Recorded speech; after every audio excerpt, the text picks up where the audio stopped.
Welcome to the podcast. We talk about all the things that are hidden in the shadows. And this is Isaac. And this is Megan.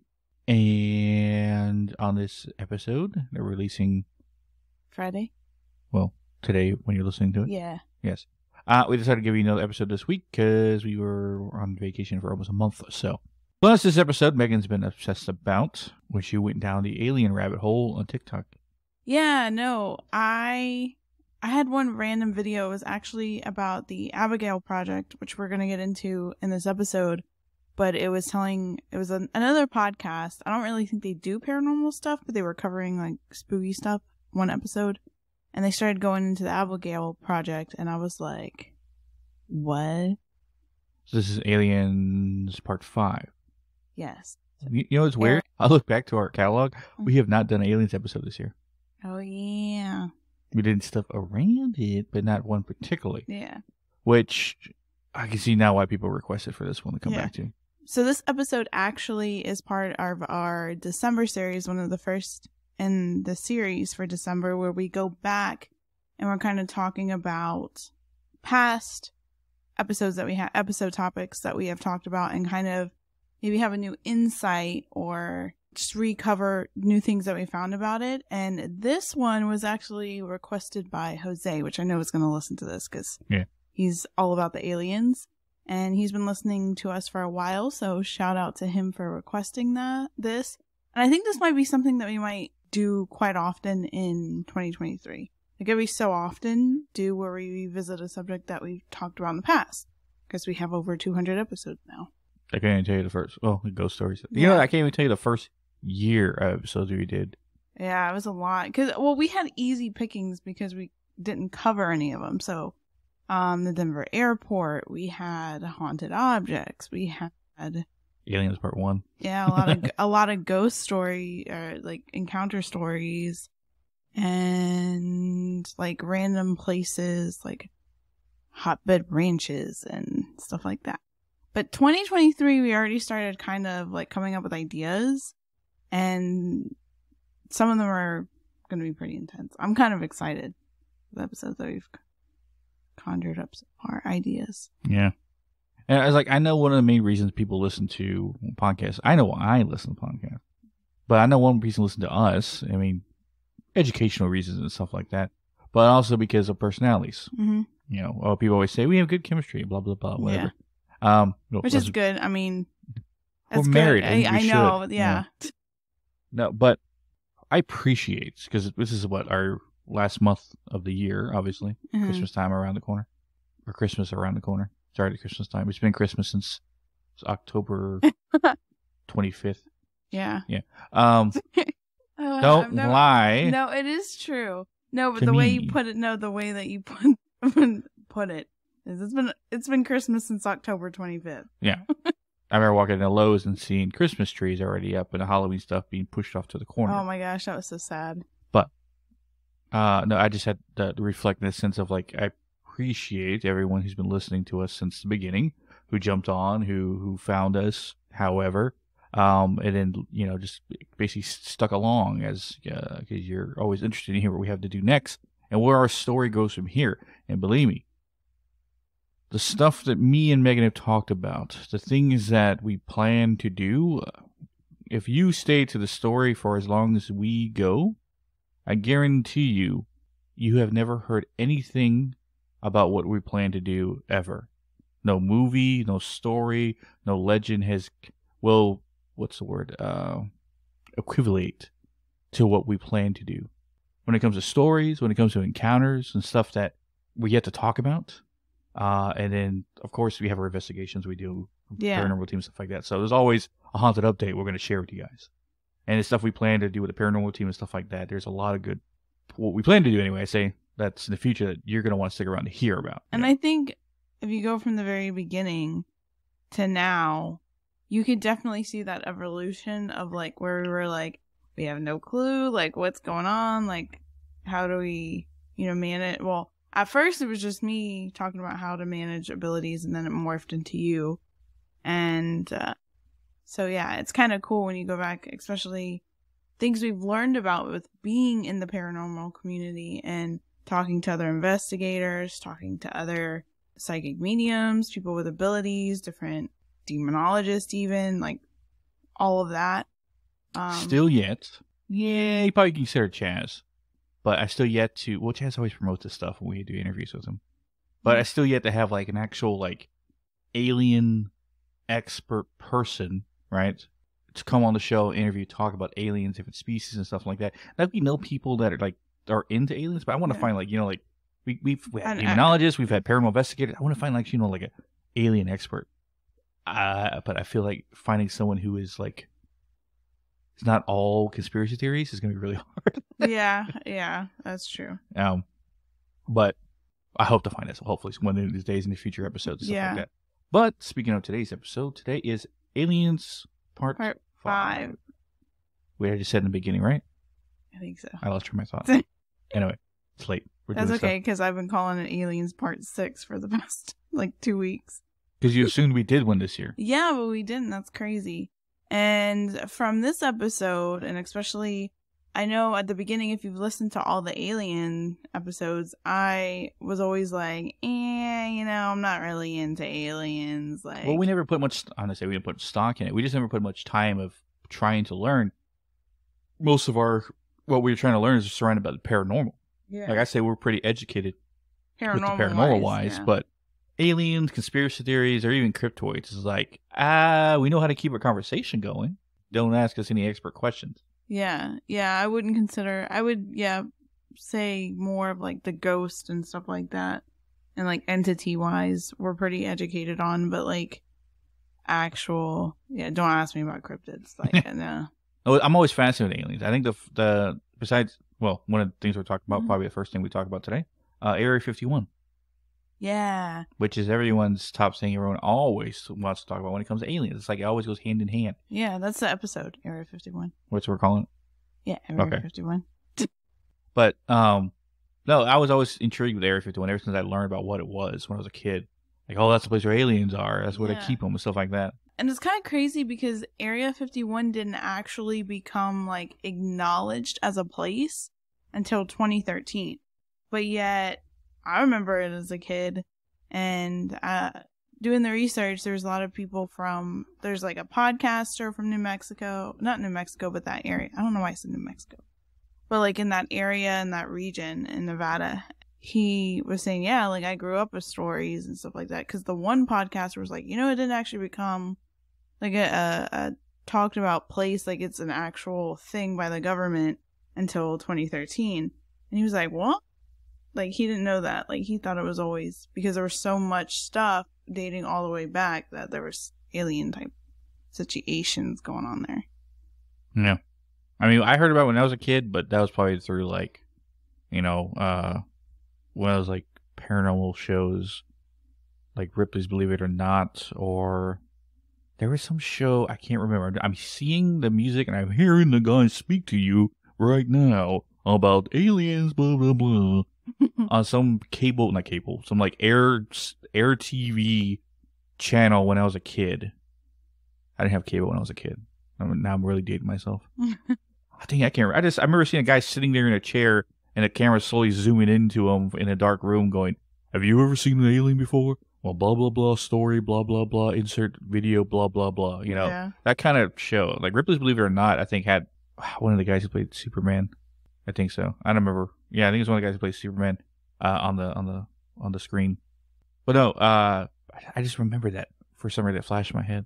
But what intrigued me about Area 51, there's stories and stuff like that. But when I found out about Site 4 through Bob Lazar, that whole spiel, holy crap! So that was way more interesting because the stuff that he spilled the beans on and still alive. But then again, he gets raided by the FBI consistently at his own shop.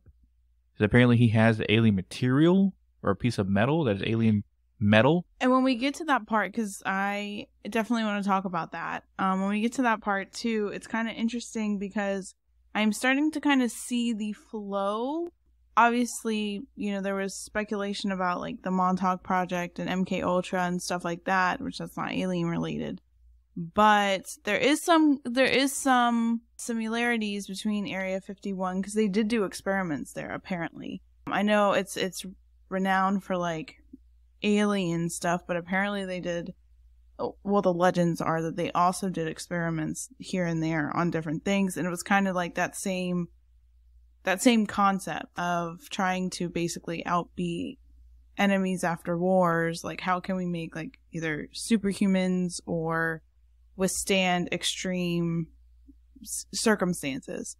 And that's what happened with the Abigail Project, which is also talked about on Area 51. It's not confirmed, but it was like a legend or a lore that's heavily talked about with Area 51, and it's really creepy. What is the Abigail Project? I haven't heard of that one yet. Okay, so I'm actually going to get into really quick just the overview, just to let people know just before we get into it, just because... Who the hell does know about Area 51? There might be a lot of people... Well, there was some stuff in here that I did not know. Like, I mean, I knew Area 51. I knew, like, the basics. Like, it's in Nevada, highly guarded, like, you can't go into it, like, all of that stuff. But, so basically, Area 51 is a military base and the site of alleged UFO sightings and alien activity. It is located in Rachel, Nevada.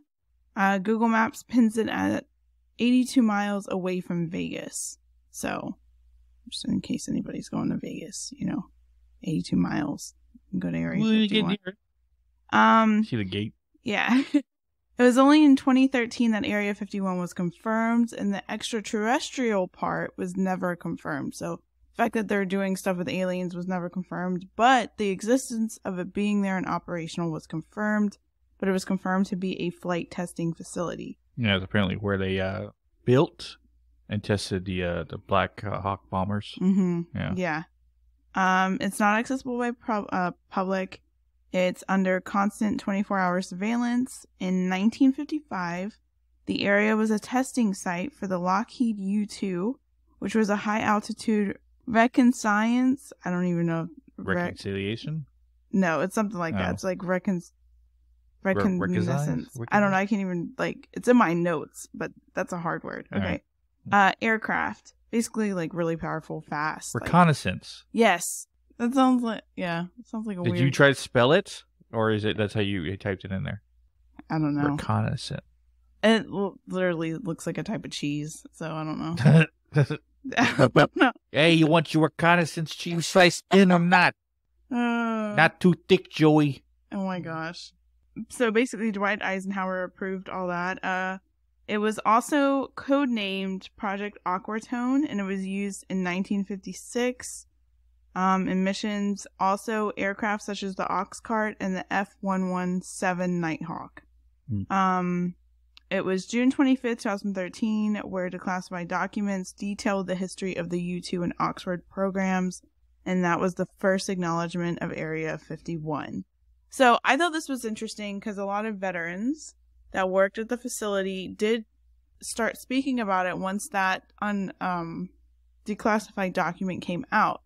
And one guy, I can't think of his name, but he came out and basically was talking about how basically he was the cleanup person if there was a mishap as far as people seeing something they shouldn't.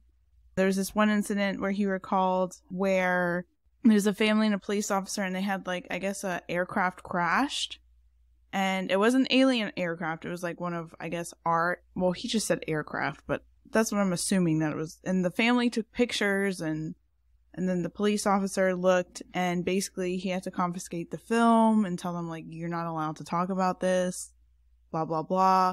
Basically, he never said anything till 2013.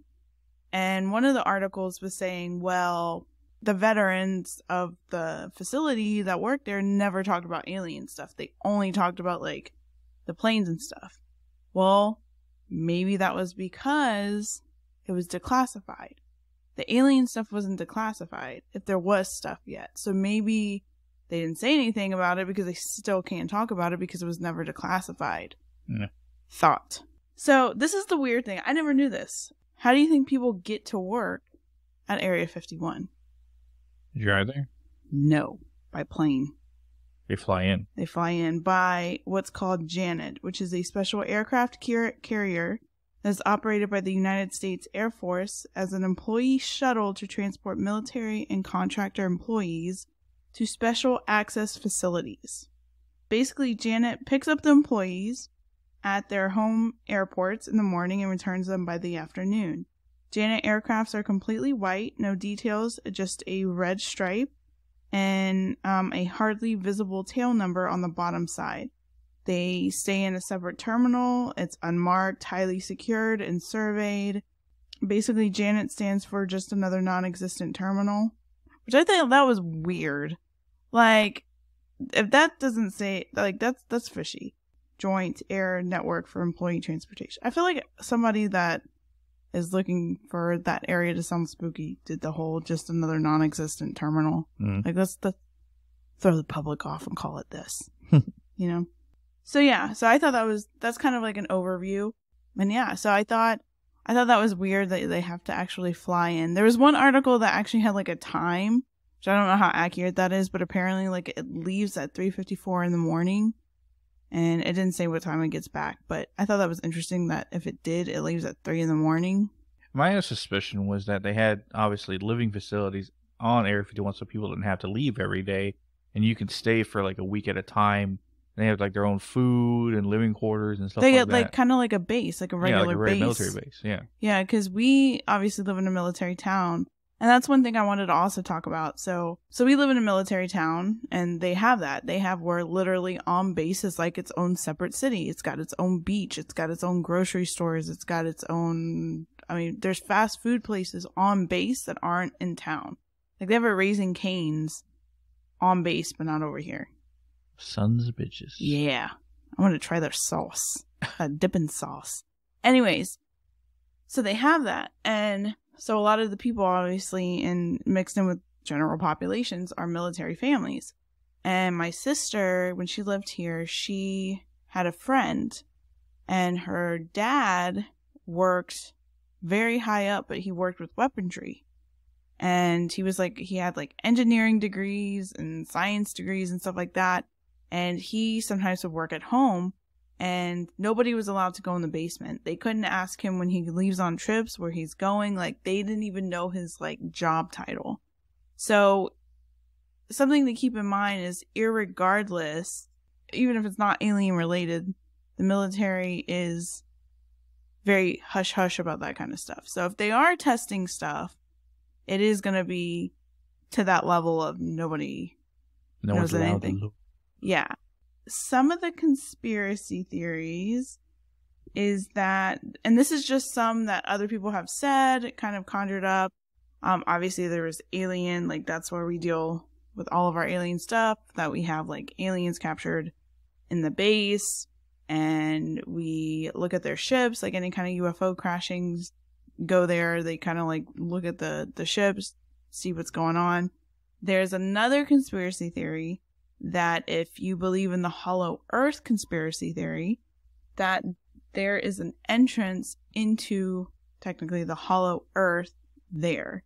And that instead of aliens coming from like space, there's a species that lives inside the Earth, and that's how you get there.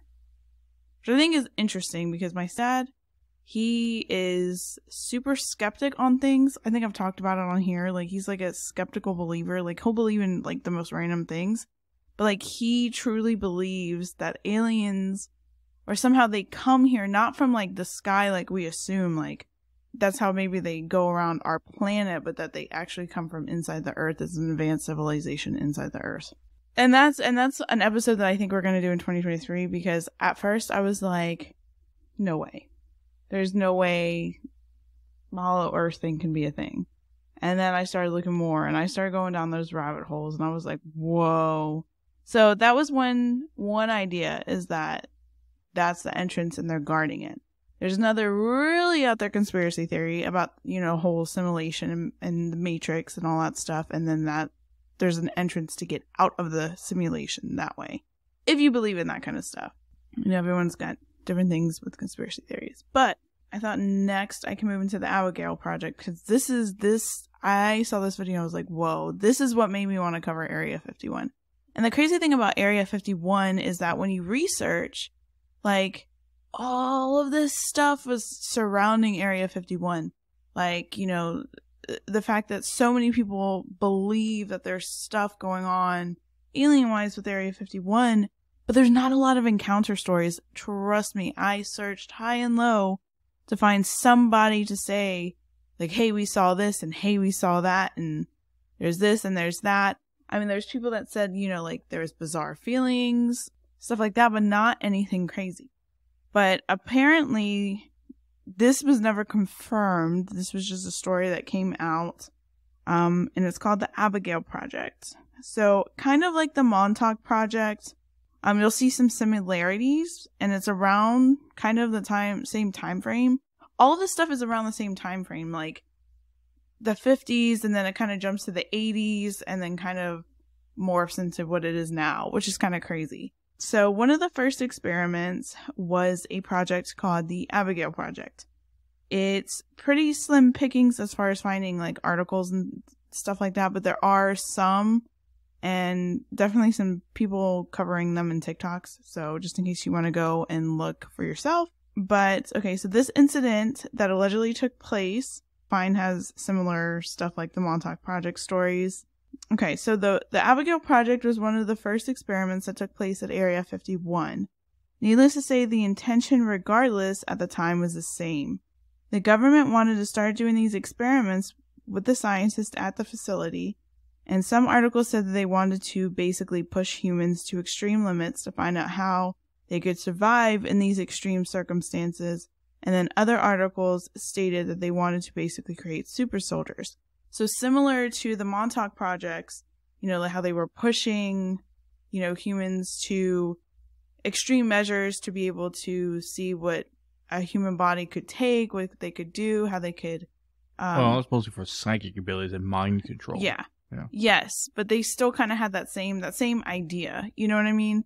Like, they wanted to create humans as, like, these supers. It's kind of crazy. Like, there's got to be stuff still going on with that. Of course there is, but they're never going to tell anybody. Yeah. Okay, so push humans to the limit and see how they could survive, and they also, the super soldier thing. So it was, some articles said that it was after World War II that this really began, and then others said after the Cold War. Irregardless, it was after a war, and they basically didn't want enemies getting ahead of them in terms of trying to make a superhuman or, stuff like that. So, okay, so there was a scientist with the last name of Weston who was, with other scientists, decided to start these experiments, but realized finding people to agree to doing these kind of experiments would be slim pickings, and that they needed someone that they could trust with confidence. Weston decided to speak up and offer his daughter, basically, to be a guinea pig. He assured her everything would be fine, and even though she didn't truly agree to it, the experiments began. The experiments began to be everything from pushing her to extremities, to injections, to, like, shock stuff. It slowly morphed into her hair falling out, reports of her skin peeling. Before the experiments, she was beautiful, but by the end, she was described as a monster and was unrecognizable. They had her in a cell, and apparently her father was overtaken by so much grief at what he had done, he committed suicide, making the people promise that they would take care of the daughter and would not kill her. Now, this is where it differs. One article and video went into an ending where the father committed suicide, and they continued to care for her. They kept her in a cell, and she began to get angrier and angrier. She broke out of the cell, killing 2 soldiers, and basically they euthanized her and put her in a cell. And it's said that to this day, she's still there, and you can hear her screams throughout the building. Another story is kind of similar how everything went, but instead of being euthanized, she escaped and is somewhere in the area of Area 51. And legend has it, you could still hear her screams and grunts around the area. There's a monster roaming around. Yeah, like some kind of creature. According to, I don't even know, it didn't even have like an origin story where it started, like if it came from somebody, if it was leaked, if it was... So, but I thought that was interesting. And that was just like one of the legends that was kind of spread. But it, like I said, it sounded so similar to some of the stuff that, granted, it's not mind control and stuff like that, but it was similar to the like experiments that took place with the Montauk Project. What were we doing? Like, if that took place, which, you think, oh, there's no way, like, but control and power, and control. Both Yeah. go hand in hand for the corrupt and those who are consistently wanting and needing it. They will do anything to hold, control, and power all the time. So, no, it does not seem so far-fetched that the government, our government, would do such things to keep control, to gain power, or to keep control of the power that they have. And other military forces across the world, of course, are doing the same thing. Yeah. Especially ones that we consider an enemy. And if they're doing it, we have to do it. Kind of leaves me into the next kind of topic, which is Bob Lazar, because with Area 51, he was basically the guy that kind of sparked everything. Like the one guy, I can't think of his name, the one guy with the Montauk Project where he kind of came out and was talking about all the experiments and stuff like that. I forgot his name. We said it like 20 times in the episode, but I forgot. Preston Nichols is his name. With Bob Lazar, I watched a documentary that came out by him that's on Netflix. Funny enough, you can watch. But also watch his interview he did, I think, with Joe Rogan. And he had Jake Bell. I forgot the name of the documentarist who was influenced by the guy who actually did the original interview with Bob Lazar. They actually worked together. He was a reporter. He did an interview with Bob Lazar from firsthand. Did it like Bob Lazar was like, words were strange, and he was in shadow. He was basically telling everything that was happening at Site 4. Site 4, if equivalent of distance, is maybe about 10 miles away from actually Area 51 on a different spot. And Area 51 was supposed to be the distraction to what everyone would see because it's a big military base, blah, blah, blah. But Site 4, ooh, that's where the real shit was going down. With having an alien craft and having alien technology and metal that they used, of how they space travel. They didn't use propulsion. They didn't use combustion. They didn't use anything that we use to make things go, right? Machines, anything like that. They didn't use mechanical moving parts in order to move things through space. They basically used gravity to move themselves through space. Dang. And that, he said, it's like if you put a bowling ball on a bed, right? And you push your fist down on one edge of the bed, the bowling ball is going to roll to that spot. That's how their technology works. Wow. It's best that he can understand. And this guy, Bob Lazar, rocket scientist, and all the reality, right? As a kid, as for fun, when in his youth, before he, like in his early teens, or late, like 18, 19, in his early 20s, strapped rockets for fun on a bike, a motorcycle, his car, right? Just to see how fast he can get the thing going. And of course, what he could do sparked interest of other colleges. He went to MIT. He went to, what was that one in Arizona or New Mexico? I can't remember what it was. It is MIT and Caltech. There was another one he went to, like some New Mexico one. They actually have a picture of him with the graduating class that they said. And see, what I found out on the internet is going to blow your mind in a second, because, and this shows you sometimes when you talk about stuff that they don't want out. The government basically, the college deleted all his stuff and all his forms, said he was never there. He never came here, even though he has a picture of them graduating with the graduating class. There, look, I'm just there. See, right? Yeah. And they go, oh, that's like that. It's like they tried to cover up basically that he was ever educated by any college whatsoever. Yeah, because what I got is that he said he had a master's degree, but other scientists claim that there's no way MIT or Caltech would have gotten him in the university because his high school record was so bad. That's literally what's on the internet. Yeah. And the funny thing is, when you hear Bob Lazar talk, he doesn't sound like an insane person. He doesn't sound like he's doing this for money or educated like that. He wrote a book, and that's about it, and he has his own little science shop in his hometown. That's all he does. He's not looking for rich and fame and stuff like that. He just wants to get the story out there. But his whole job at Site 4 was to backwards engineer how the ship worked, right? Figure out how this thing works so we can replicate it for us. So we can learn how to use technology so we can travel through space. That was in the 70s. And now we're in 2022. Who knows if we actually completed it or not? And we have a lot of smarter people now than we did then. Not saying Bob Lazar was an idiot, but access to technology at a younger age, access to teachings, access to all the stuff that we have now versus, say, 20 years ago. So, kids are getting smarter earlier so they can gain more knowledge as they get older, right? Yeah. So I was thinking to myself, like, why wouldn't I have it already completed? And now they asked him in a couple of interviews, like, had you ever seen aliens when you were time at Site 4? He goes, no. He says one time he was passing the door, he saw like two scientists like fiddling around with like the seat, and he saw something sitting in it, but he said it could easily be a dummy or something like that. He didn't know if it was an alien or not. But for his knowledge, he didn't see any aliens there. Another interesting fact of what the government's lying is in early interviews, he talked about how he accessed Site 4, like how he got into the building. It wasn't a key card or anything like that. He slid his hand in this reader that x-rayed his hand, and how you got in was by your bone.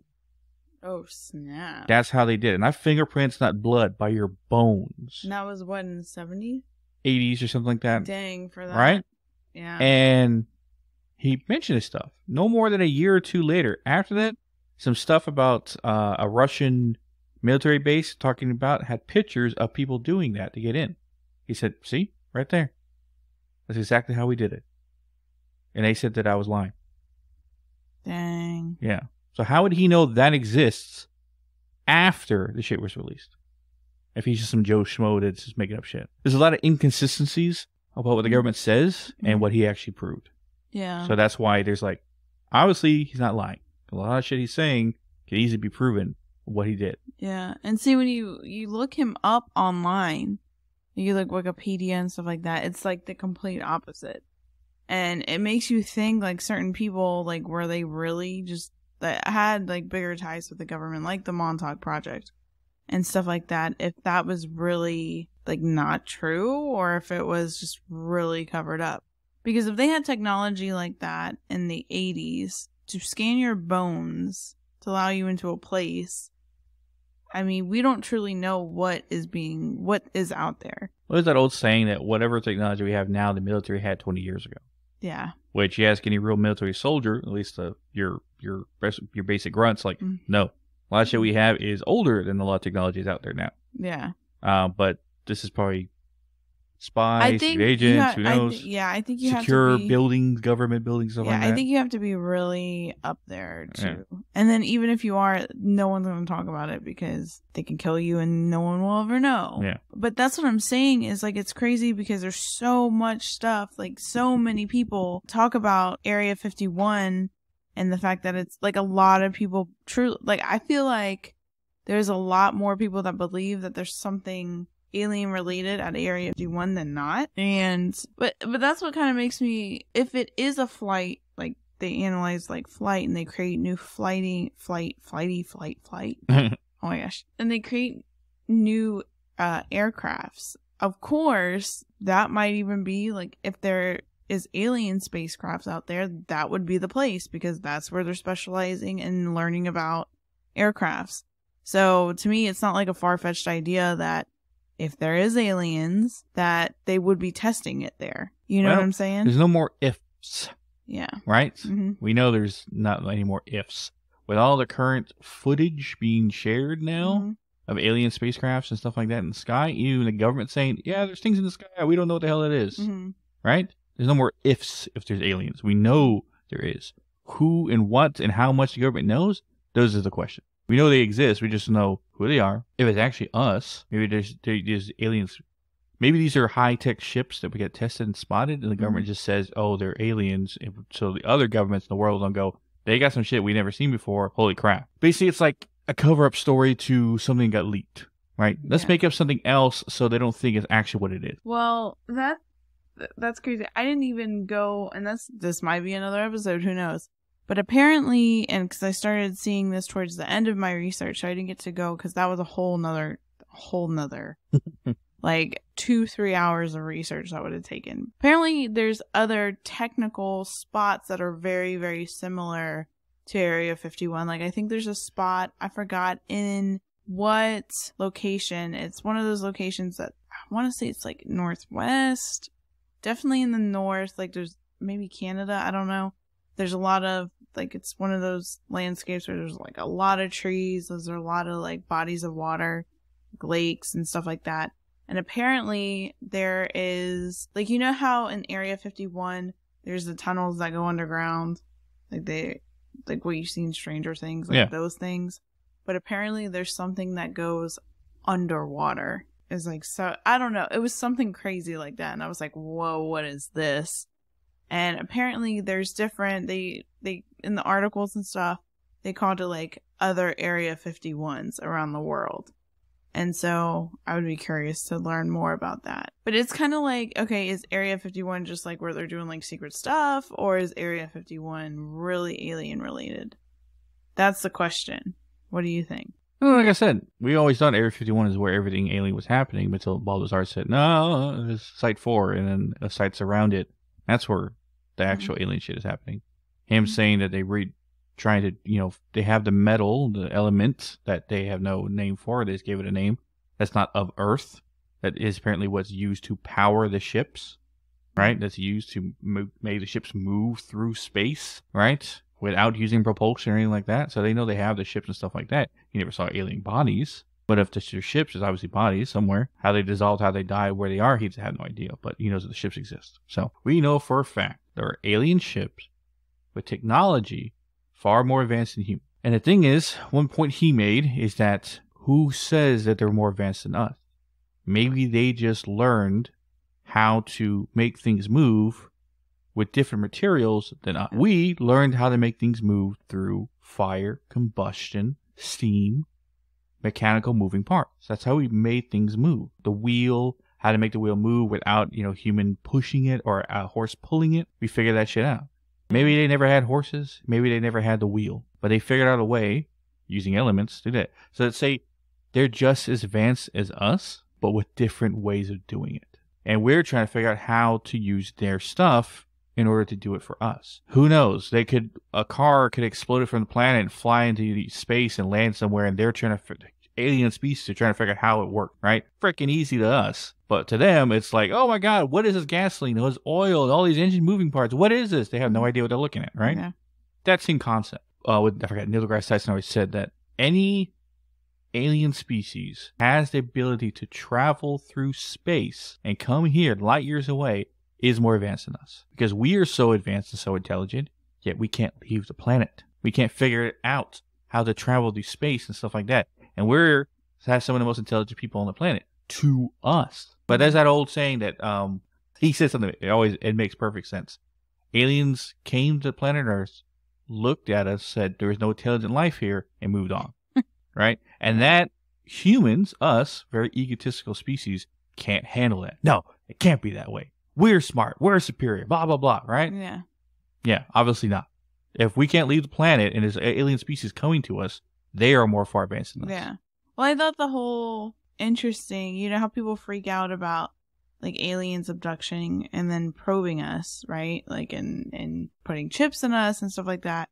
And I thought in my head, telling me the government's not doing that. If they were to find aliens, you're telling me they're not probing, chipping, and cutting them open and looking what's going on? Like, well, of course. So I know a lot of people like, oh my gosh, aliens, the abduction stories and stuff like that. But I feel like we, unfortunately, as bad as it sounds, we as humans would end up doing the same things with with the extraterrestrials. So it's crazy when you think about it. No, alien species, I guarantee, they see us. Mm-hmm. They've watched us for centuries. See how we evolved and what we have.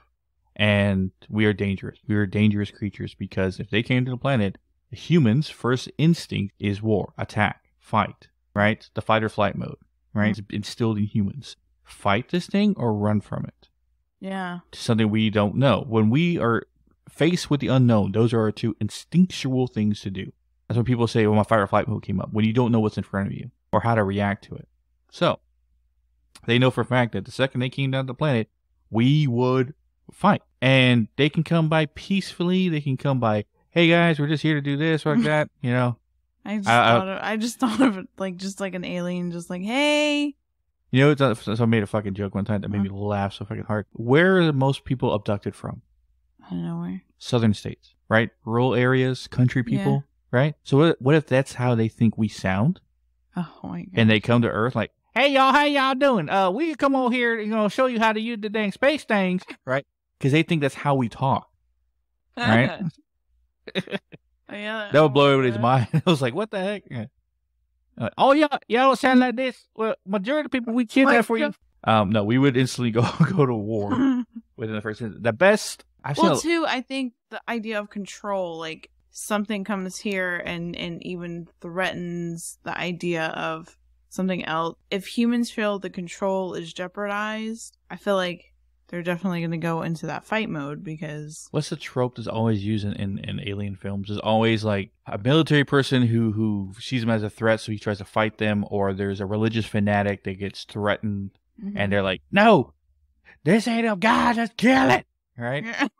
That kind of, they're demons, there's this stupid trope I always see every single time, which is not so far-fetched, because if aliens came and exist in other places, did God die for them? Did Jesus for them too? Did they know the existence of blah blah blah? Religion gets shattered into the atmosphere, and then they question everything. When you read stuff on Dolores Cannon, kind of puts in perspective that if your soul, your essence of what you are, only comes to Earth for the experience, and then can go to other planets and other species, right? That makes sense of how the idea of spirituality is not such a focus on a entity of Earth, but an entity of existence in the universe and all that stuff. Yeah.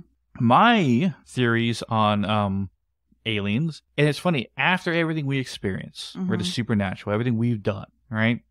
And stuff we learned on the Dolores Cannon, and I'm not saying our psychic abilities have anything to do with aliens, but it puts me in more perspective to learn more about knowing that stuff exists, but also knowing the things we do and what we know exists. So how do they collide, or how do they correlate? They're not so far away from each other. Yeah. Right? I believe or theorize the reason why aliens abduct humans, right, is because if you believe the Anunnaki, aliens created humans as a slave race to mine gold, that whole trope story, right? The Anunnaki must be a big-time superior alien race out there that, let's say, is in control, or at least is feared by all the other alien races of the universe. So they come to Earth, all the other alien species, there's a lot, come to Earth to study this human creature that has survived after the Anunnaki left them here to die, right? With barely little supplies, no knowledge, and no futuristic weapons or technology or anything like that they have, left them there to die, basically. And they're still around right now, evolved with their own forms of everything far more advanced than they suspected to be. And Anunnaki are like, oh, I don't give a shit. They kind of just left. So, of course, alien species are coming here going, how did they survive? I want to know. They do experiment. They take us, they run our blood, they probe us, all that stuff, right? How are these humans still existing? How are they so intelligent? How do they keep going on? Right? It's extremely fascinating to them. So, that's why they probably come and do that to us. And I think some aliens come and view us because if you go with Dolores Cannon's idea, right? If we were alien on another planet, and if we were human, and say our soul was human, and you go to another planet, and you're an alien species, if you have any remembrance of your time as a human, wouldn't you want to come back and see the species that you were? Yeah. Especially if you had the technology to leave that planet and go. Dang. Like a field trip. Hey, let's go see humans. Let's see how they're doing, right? Oh, man, it was nothing like it when I was alive in the 50s. God. Right? Yeah. My experience as a human was a lot easier than this. Jeez. Stuff like that. Just come to observe and they leave. I hope we're not on a TV channel in some alien place, right? Or watching, tune in next week to see what the human race does next, right? Yeah. Possible World War III? Tune in next week, stuff like that. That was always a joke that some people say, the aliens are watching us going, geez, World War III's coming. Are you hoping it's going to happen? I don't know. Jeez. But no, I have a stronger theory now that aliens are not particularly physical beings that are like us, like humans in this third space dimension. I put more faith in the idea that they're interdimensional from higher dimensions coming down to view us. And it's why they can move through time and space. It's why a lot of things seem trivial to them. It's why they can never get caught. It's why they disappear in the sky in the blink of an eye. Not for the speed they use, right? Because when you see this alien ship fly by, it's like, and they can stop and move in different directions, right? Like they're going through gravity. But they also disappear extremely quickly. Like they're going through dimension, right?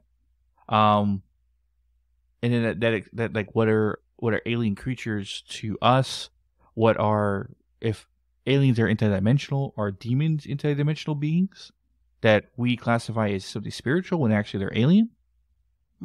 Angels, every god has ever been talked about or something like that. It could be an alien species from other dimensions that was spotted or told about from a story from early human races, right? Mm-hmm. Those concepts I think about. Yeah. When it comes to alien species and stuff like that. Like, that aliens, like I said, are not so much as from other planets, just from other dimension. Yeah. And learning consistently more about them. And then we got the whole talked about different alien species when it comes to reptilians and then the Lyrans. What's that human alien, angelic looking aliens? I forgot they're called. Arcturian? I don't remember. Some sort of A, like Acarians or Carians. I think it's Arcturian. Yeah. They look like us, Greys. but they got the Greys and stuff like that. Which I think the Greys are kind of like let's say the hillbillies of this universe. Gosh. But like the white collar, the blue collar workers, right? Yeah. They seem more grunt like, right? They seem like I'm not saying they're unintelligent. I'm just saying that they seem like they're just there to. I guess we got to pick this guy up and okay, run the experiments. All right, send him back. All right. It doesn't seem like they're real giving a shits about what happens to a human when they take them. Yeah. Yeah. I don't know. What's your concept idea of them? Well, I don't know because I feel like You got no answer? no, it's because my brain is literally running because, like I said, I knew I think aliens exist and all that stuff and the whole starseed thing. Like I am more on a believable note with that, obviously, but I've been kind of thrown a loop because I didn't really believe in the hollow earth. That concept? No, I'm saving it for the episode. Wait till you hear my theories on that. Well, here's a thought to put in your head that might not debunk it, but explain it. Now, we talked about hollow earth before. Not entirely, but we talked about it a little bit. And my perspective was that there are cavernous areas of Earth a city could fit in, but the planet hollow itself, no. What I think is happening, there's cavernous spots in the Earth that have access to other dimensions. So instead of having a whole city or a whole entire another planet within our Earth, just go to another dimension that has a whole other Earth. I don't know about this. I have to go more into it, but I got this random thing. I was thinking about that in the shower, and I got this random thought in my head about how evolution and stuff like that. And you know how they said the whole Big Bang theory and all that stuff, right? I had this random thought that the civilization knew something was going to happen, right? Knew something bad was going to happen. So they started going inward in the caverns and stuff like that. Whoever survived and dealt with the blast and whatever essentially are the first. It almost dumbed, it was an opposite. It dumbed down the civilization that was there before. You get what I'm saying? Mm-hmm. And that's where you get, where you get kind of cavemen where they're beating on rocks. It's almost it erased. Kind of when you have radiation poisoning or whatever and it kind of just makes your brain go to mush a little bit. Get what I'm saying? Saying whatever the Big Bang Blast was, right, de-evolved up. Yes. And we had to start over again. But there is some part of the civilization, because Earth itself didn't go kaboom, right? Yeah. It was just what was on the outside. Well, what if some of them went on the inside? I still go with a dimensional thing. Yeah. I don't know. I just got that random thing. I feel like there's, I don't know. Like I said, I normally, my theories and stuff on aliens and the interdimensional. I used, if you go back and listen to earlier episodes, I'm I don't know what I'm talking about. I don't know any of this. I don't know. But now I'm starting to kind of get my own theories about it and kind of get more, not open to it, but understanding of it, I guess. Ongoing journey for us to figure this stuff out. But I feel like the more we learn with the paranormal, the more we dip into that, we start bridging out into the ideas of alien species and the whole alien not alien culture, but the whole knowledge of alien species and how the whole planetary stuff and outer space and stuff that coexist or co-relate.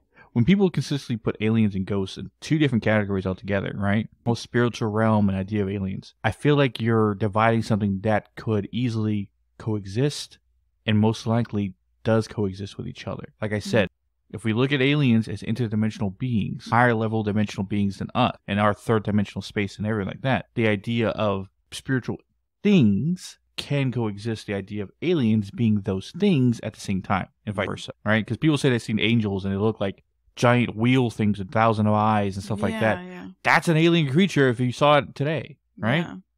We wouldn't think angel or anything like that. We'd think, it's a fucking alien creature. But it just came from another dimension.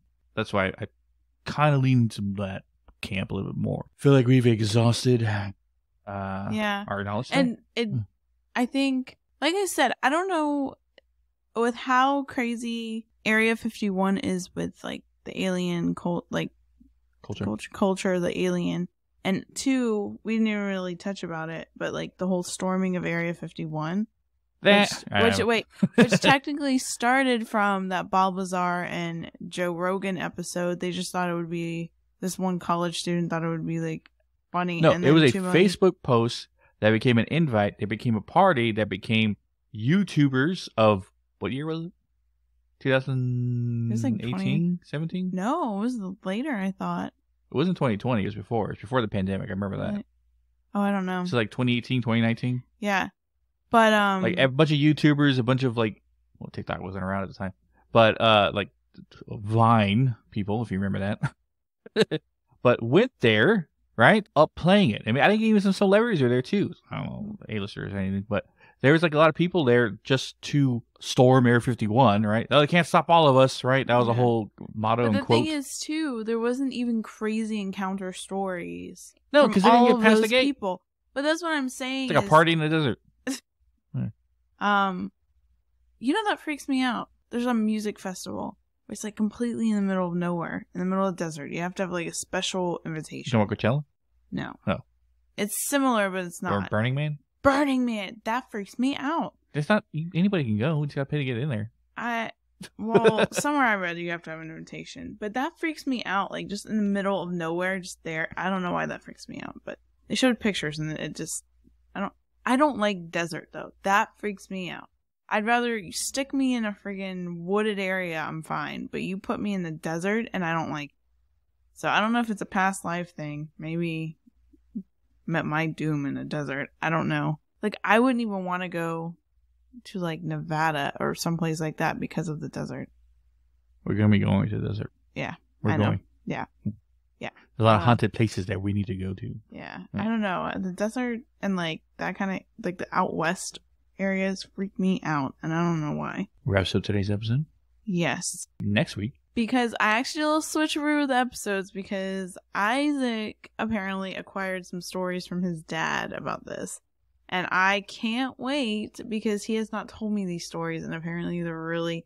To give Isaac the chills and like freak out about it and say like, okay, these stories are intense. I know we've talked about different stories from our experience. And I've always said me and you might fill up a couple novels worth of experiences just between us two. I didn't take into the fact that my thirst for it, but my ability, or at least my luck, for running into the paranormal is inherited. Because my father apparently experienced a lot of crazy shit when he was young. Yeah. Stuff he experienced in Mexico, and even here when he lived in Texas, and in when he was a kid and stuff like that. And then he told me stories about what my grandfather went through too when he lived in Mexico and stuff like that. So I'm like, so the weird thing is apparently coming from my bloodline. All right, weird shit seems to follow the Sanchez family around, apparently. At least from father to son to grandson. It's kind of ironic too. Your ranch has so much stuff too. Oh, my dad's barely experienced stuff at their ranch. More of the time in Mexico, more than anywhere. Isaac was coming home and he was talking to his dad, and he came out and his face, like, because he's never told me this stuff before. And he was like, "Oh my gosh, you're gonna wait till you hear this." Yeah. And so I've never heard it, so you're gonna hear my reaction for the first time, and I literally am so intrigued by it because obviously I know Isaac's dad, and he is very kind of quiet about the paranormal. He's not someone who doesn't. To quote my dad, "Híjole, man, that stuff scares the shit out of me." So he never talks about it. That was dead on too. That's funny. I don't like to talk about it, mijo. That scares me. That is so spot on. I can't even. But yeah, so and one of the requests was to go back and talk about Mexico, because it was one of our listeners' favorite episodes, and we'll shout her out next episode when we do it. Yes. And also, we're also talking about ancient Aztec and Mayan gods that surround the death, around supernaturalists, right? Yeah. Legends around that the Mayans and Aztecs had. Yeah. When it comes to supernatural and stuff like that. Yeah. Their superstitions, their legend, their lores from Mexico as well. Because mostly we talked about like the typical current day stuff. Yeah. But now Yeah, I want to dive a little bit farther back, like the age of the Mayans and the Aztecs and the surrounding tribes and some of the stories they told and things to avoid in the jungles and stuff. Well, I feel like with that too, it's not talked about a lot of just how like spiritual and how powerful that area was in terms of like paranormal stuff and just intense stuff. Like they knew stuff. Look forward to those things with Haunted Mexico next week. No haunted update, nothing like that. We didn't really have. We're kind of just chilling out. I think we're supposed to start investigating again soon, but we're just kind of just chilling. But as always, guys, you can get to our social media at Hidden the Shadows podcast on Instagram, Hidden the Shaw 6 on Twitter, Hidden the Podcast 2 on TikTok, or links to all of social media and all ways you can listen to us at hiddentheshadowspodcast.com. But as always, we'll catch your weirdos in the next one. Yep.